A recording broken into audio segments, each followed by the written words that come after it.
I thought I was just tired until I woke up in the hospital. I always thought I was the kind of person who could handle stress. I mean, who isn't stressed these days?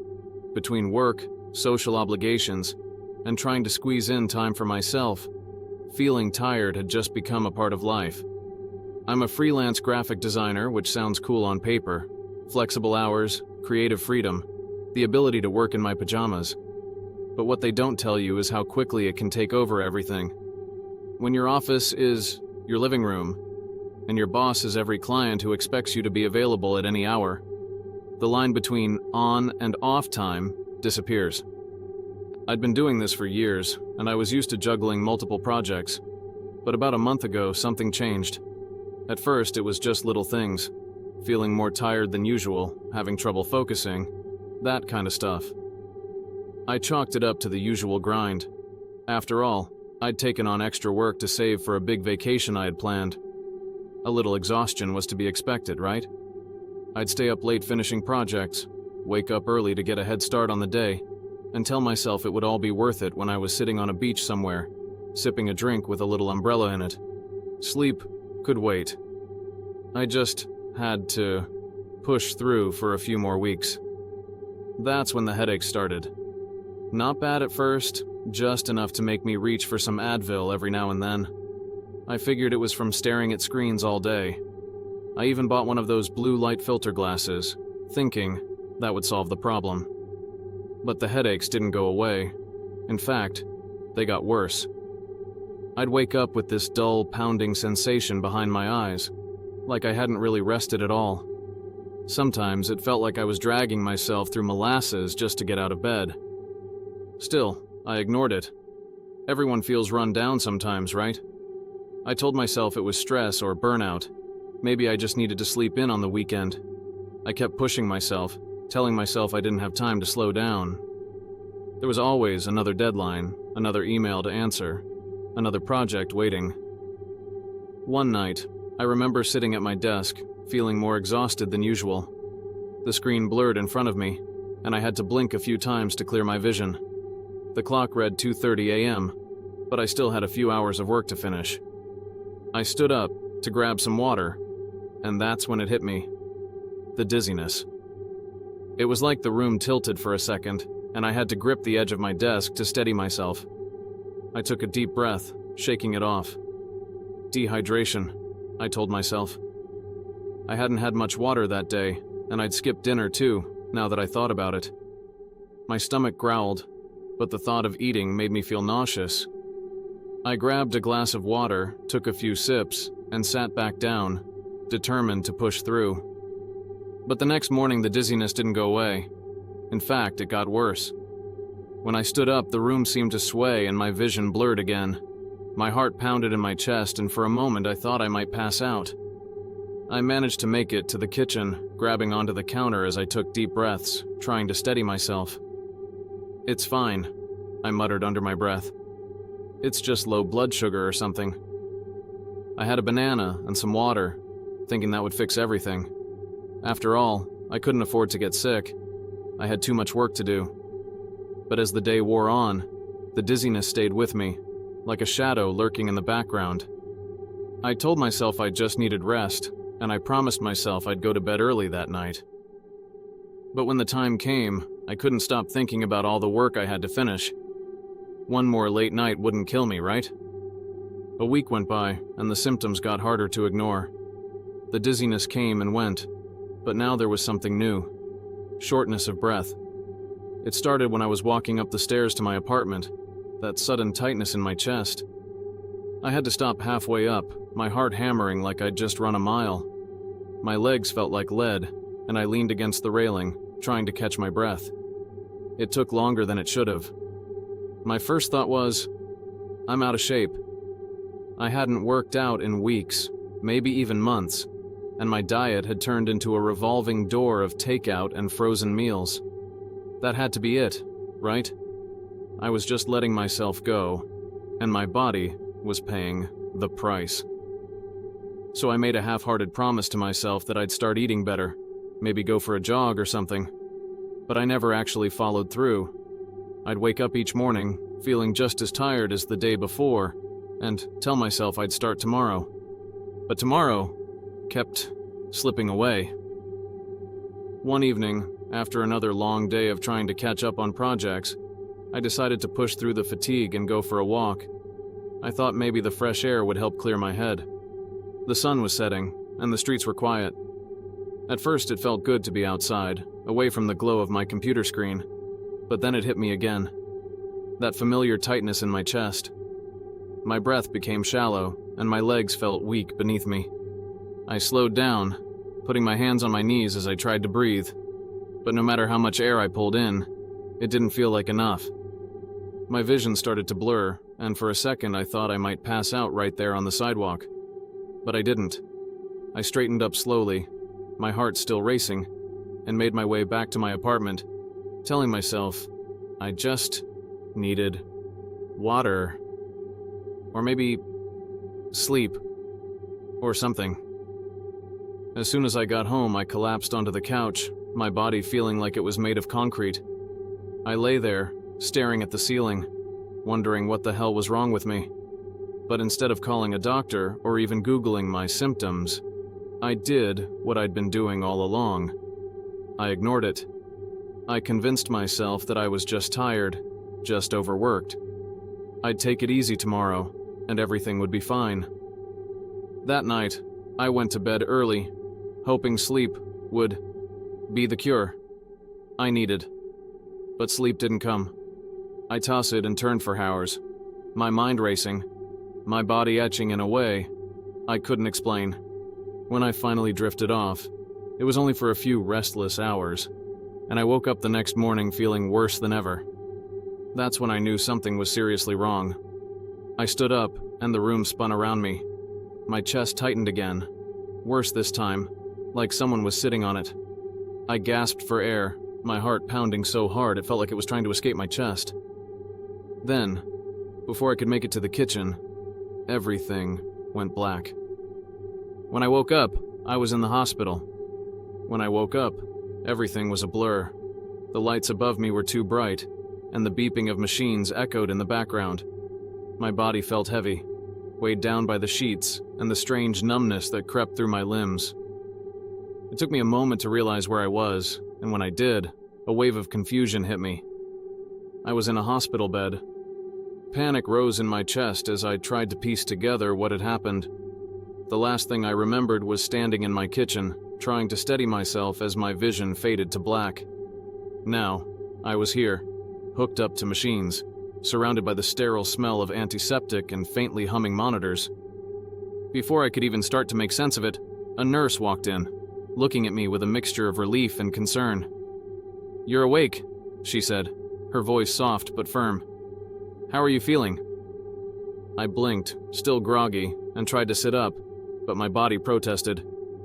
What happened?" "You passed out," she said. "Your roommate found you on the floor and called 911. You've been here for a couple of hours." I struggled to remember. My roommate. That's right, she'd been out when I collapsed. I hadn't even thought to message her. She must have come home to find me unconscious and panicked. I felt a knot of guilt twist in my stomach, but I pushed it aside. I needed answers. Why did he pass out?" I asked, my voice shaky. The nurse hesitated for a moment, then checked the monitor beside my bed. "The doctors are still running tests, but it looks like you might have had a cardiac episode." "Cardiac?" I echoed, the word hitting me like a punch to the gut. "Like a heart attack?" "We won't know for sure until the results come back," she said gently. "But your symptoms are consistent with one. It could have been brought on by stress, overexertion, or an underlying condition.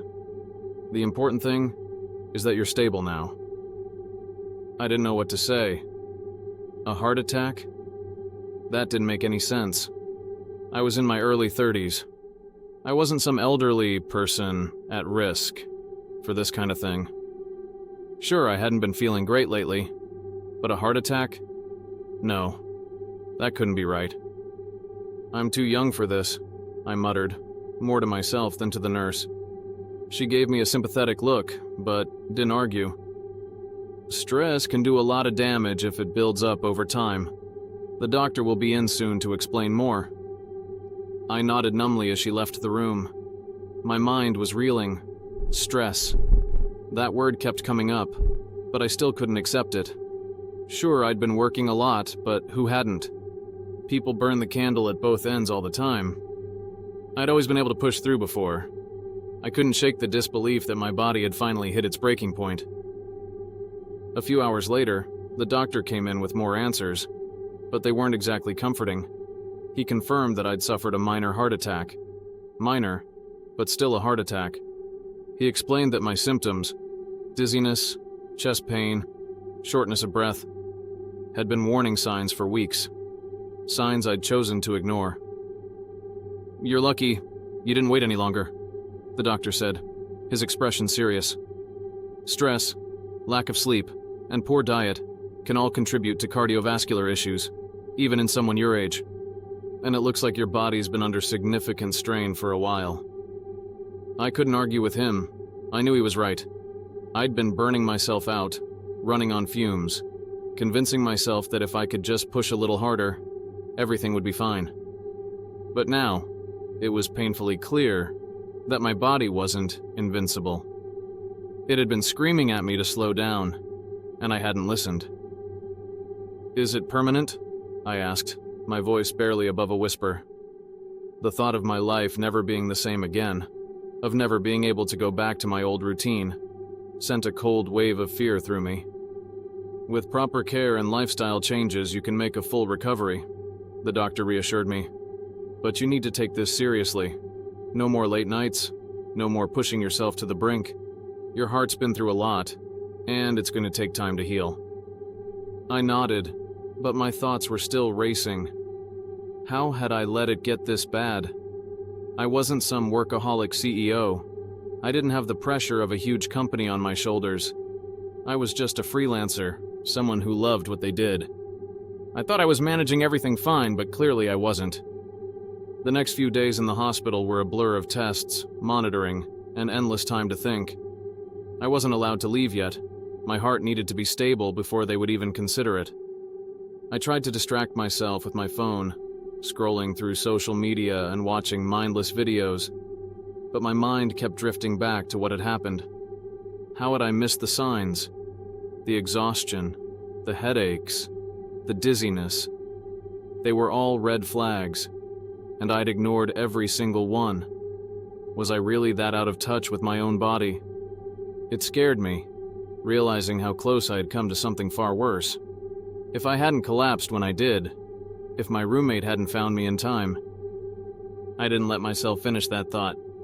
The scariest part wasn't just the fact that I had a heart attack. It was that I had spent weeks brushing off my symptoms like they were nothing. How many times had I laughed it off with friends, telling them I was just tired or burnt out, like it was no big deal? I had convinced myself that everyone felt this way, that pushing through the exhaustion was normal, but it wasn't. On the third day in the hospital, I had a visit from a cardiologist who gave me a more detailed explanation of what had happened. I had something called stress-induced cardiomyopathy. Basically, my heart had weakened because of chronic stress and overexertion. It was a condition more common in older people, but it wasn't unheard of in younger adults, especially those who neglected their health for extended periods. "You'll need to make some serious changes," the cardiologist warned. "If you don't, this could happen again. Next time, you might not be as lucky." That hit me hard. Lucky? I certainly didn't feel lucky, but he was right. I was lucky to have survived. The realization sank in, slowly. I had been pushing myself toward an invisible line, one that I didn't even know I was crossing until it was almost too late. By the time I was discharged from the hospital, I had a long list of things I needed to change. My diet, my exercise routine, or lack thereof, my sleep schedule, and most importantly, my work-life balance. But it wasn't just a physical recovery I was facing. Mentally, I had to come to terms with the fact that I wasn't invincible. I couldn't keep living like I was untouchable, like nothing bad could happen to me if I just worked hard enough. The truth was, I had been playing with fire for a long time. And now, I was finally burned. As I walked out of the hospital, still feeling fragile and unsteady, I knew this was just the beginning. I had survived the heart attack, but now I had to figure out how to live differently, how to listen to my body before it screamed for help again. But deep down, I couldn't shake the fear that maybe, next time, I wouldn't get a second chance. Getting home after the hospital felt strange. It wasn't like some triumphant return where everything clicked into place, and I suddenly knew how to fix my life. Instead, it felt like I was stepping into a world that hadn't changed at all, while I'd been cracked open from the inside out. My apartment looked the same. Laptop still on my desk, unopened packages of takeout on the counter, laundry that needed folding, but nothing about it felt the same. I stood in the doorway for a long time, staring at the life I built around my work, and it hit me just how tightly I'd been clutching it all. That tight grip nearly killed me. For the first few days, I didn't really know what to do. I'd been given strict orders. No work, minimal stress, plenty of rest. My body still felt fragile, like I was held together with tape and glue. Every time I lay down to sleep, I found myself afraid that my heart would give out again, that I'd wake up in a hospital, or not wake up at all. That kind of fear lingers, even after you've been told you'll recover. It doesn't just go away because someone says you're lucky. I tried to distract myself by getting into a healthier routine. I started cooking meals again, walking in the mornings, even meditating a little, though I was never really the Zen type. But there was always that lingering edge of anxiety, like a shadow that followed me around, whispering in my ear every time I started to feel normal again. What if it happens again? What if next time, there's no one around to find you? It didn't help that I had to face the reality of my work. My laptop sat there like a ticking time bomb, emails piling up with every day I didn't check them. Clients were waiting for updates, deadlines were passing, and I had to fight the instinct to dive back in to just finish one more thing. It had always been my default setting. Just push a little harder, do a little more. But I knew deep down that it was that very mindset that had landed me in the hospital in the first place. A week after I got home, I had a follow-up appointment with my cardiologist. The test results had come back, confirming what the doctors had suspected: stress-induced cardiomyopathy. My heart had been weakened, not by some freak condition or genetic flaw, but by my own lifestyle choices. It was sobering. I thought heart problems were something that happened to people decades older than me. People who didn't take care of themselves, who lived recklessly. But there I was. Proof that the pressure we put on ourselves can be just as dangerous as anything else. The cardiologist laid out a recovery plan: medications to regulate my heart rate, physical therapy to strengthen my body, and most importantly, a mandate to avoid stress at all costs. He said it like it was simple, like I could just flip a switch and turn off the part of my brain that was constantly running, constantly telling me I wasn't doing enough. I left the appointment with a sense of relief, but also a sense of dread. How was I supposed to live differently when everything in my life had been built around that very pressure? The weeks that followed were harder than I'd expected. It wasn't just about the physical recovery. It was the mental shift that I struggled with the most. The problem wasn't just work or the long hours I'd put in. It was the way I'd been taught to measure my own worth. Productivity was my currency, and slowing down felt like failure. So, learning to rest, learning to stop pushing myself, wasn't just a lifestyle change. It felt like an identity crisis. I tried setting boundaries with my work, pushing back deadlines and reducing my client load. It was hard. Clients weren't happy, and I had to let a few of them go. A part of me felt guilty for that, like I was letting people down. But another part of me, the part that had woken up in the hospital bed with machines beeping around me, knew I had no other choice. The strangest part was realizing how much of my life had been running on autopilot. I had spent years chasing deadlines, chasing success, but I hadn't stopped to ask myself why. What was I actually running toward? And more importantly, what was I running from? Months later, I'm still figuring that out. My heart is stronger now, physically anyway, but I don't think I'll ever fully shake the fear. The doctors say I'll make a full recovery, that with the right care and lifestyle my heart should function normally again. But I've learned that recovery isn't linear. Some days I wake up feeling lighter, like I've made peace with what happened. Other days I feel the weight of it all pressing down again, reminding me how fragile everything really is. I've learned to listen to my body more, to take the warning signs seriously. When I feel tired, I rest. When I feel overwhelmed, I step back. It sounds simple, but it's not.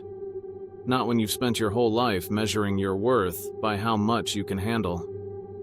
I'm learning that my worth doesn't come from how much I produce or how hard I work, but from how I take care of myself. It's a lesson I wish I had learned sooner. There's a kind of clarity that comes after you've been close to the edge, a realization that life is a lot more fragile than we like to admit. I'm still afraid sometimes, especially when I think about how close I came to not making it. But that fear isn't all bad. It's a reminder that I'm still here, still alive, and that I have the chance to live differently now. I wish I could say that I've completely changed, that I never feel the pull to overwork myself, but that wouldn't be true. The truth is, it's a constant effort. Every day, I have to remind myself that life isn't a race, that there's no finish line to cross where everything magically gets easier. I have to choose, over and over again, to take care of myself. The fear doesn't go away completely. I'm learning to live with it, to let it keep me grounded instead of letting it control me. And if there's one thing I've learned through all of this, it's that you can't wait for your body to force you to stop. You have to stop yourself before it's too late. Message. Sometimes the most dangerous thing isn't the crisis itself, but the quiet, steady buildup of stress and exhaustion that we choose to ignore. Our bodies will always warn us when we're pushing too hard, but it's up to us to listen. The real strength isn't in how much we can endure. It's in knowing when to slow down, when to rest, and when to say enough is enough.